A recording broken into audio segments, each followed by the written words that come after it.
Okay guys, so plumber's tape is your friend. I've done all the connections but this last one, and Danny says it'd be a great idea to show you how it's done.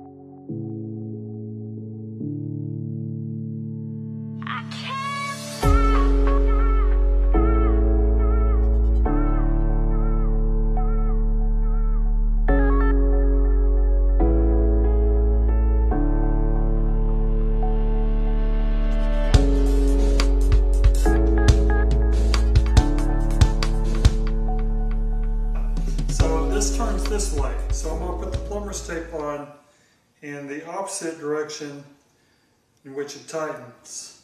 Now, plumber's tape is not sticky, so you have to hold the one side when applying it until you get it all the way around, and then you can go hog wild.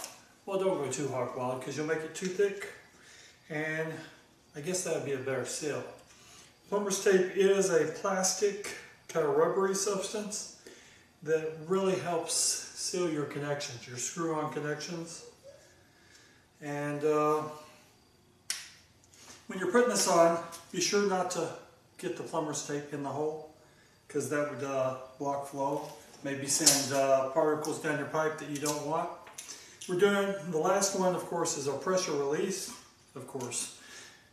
I say of course, but we're going to tighten that up. This is really doesn't require plumber's tape since it is an open-end connection. There's no pressure on it.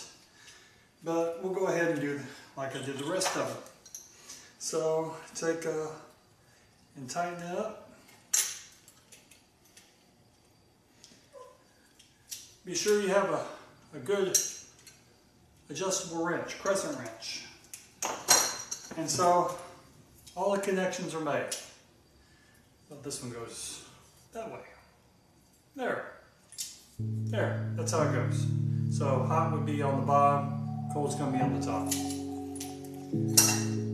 Now let's continue on with the plumbing.